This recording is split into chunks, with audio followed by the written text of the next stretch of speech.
Nakalimutan mo na ba mga pangako na binitaw mo sa isa't isa nung tayo masaya? Ang pagmahal pa ay mainit at sa iyong damdamin ay wala pang sumisingit. Pero bakit sumabay ka rin sa panahon? Nalamig ka parang di ikaw yung dating noon na aking nakilala o aking kasama. Parang di na rin ikaw yung tinuring kong asawa. Puro na lang problema ating pinag-aawayan at nagiging takbuhan ay matalik kong kaibigan. Siya ang sinasandalan, sinasamahan sa pagtuma. Ako'y pinapayuhan na sa'yo ay magtiwala at wag ako magduda. Ikaw ay suportahan sa mga gusto mong gawin. Ay wag kitang pagbawalan kung saan ka pupunta. Sa 10 oras ng gabi, ginawa ko yung lahat, hindi ako mapaalin. Mahal, paano mo sa'kin to nagawa?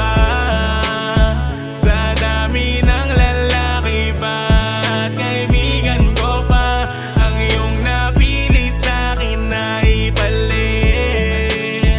Ikaw ang bumali ng pangako nating inukit. Sa dami-dami ng lalaki na pwede mong ipalit, bakit tropa kong matalik para doble ang sakit? Na sa'kin mapadama, lumuwa ang mata, lalong malaman kung kayo ng dalawa. Dati ako pinapayuhan, lagi kong kainuman, lagi kong takbuhan pag merong pinagawayan at nagiging sandalan sa gipit kong sitwasyon. Pero ngayon sa utak ko ang dami naglarong tanong, kaya pala ang sabi niya ika'y aking hayaan sa 10 oras ng gabi. Sa madilim na daanan ay wag kitang pagbawalan kahit saan pupunta. Yung pala ang kalaguyo mo ay siya. Ano ba ang kasalanan? Paano mo nagawa to? Bakit aking kaibigan pinalit mo sa akin pwesto? Di sana ako masasaktan ng lubos-lubusan kung di mo sa akin pinalit ang matalik kong kaibigan. Paano mo sa'kin to nagawa?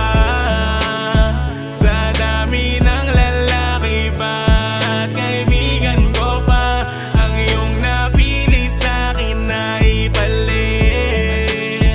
Ikaw ang bumali ng pangako nating inukit. Masyado ako nakampante sa inyong mga tawanan. Di ko masyadong pinansin malalim yung mga kwentuhan. Dahan-dahan ko napapansin sa pagtagal ng oras. Nakapagtataka walang hiya, napitas ang aking putas. Sa tagal na nag-antay tila bakit naging ganto? Bakit sa dinami-dami, bakit pa kaibigan ko ang tinuring ko na tunay bilang aking kapatid? Ang taong sa gusto ko sa relasyon namin pumatid. Ang sakit na sobra pre, paano mo sa'kin nagawa? Yung taong pinangarap ko, inagaw mo na lang bigla. Masyado ako nagtiwala sa ating pagkakaibigan. Ang galing nyo na itago, di ko agad na pag-isipan. Pero sa'king palagay mabuti to na desisyon. Kahit mahal ko siya ng sobra, di na iisipin yun. Basta importante lang parehas kayong masaya. Pakituloy aking pangako, yun na yung ingatan siya. Mahal, paano mo sa'kin to na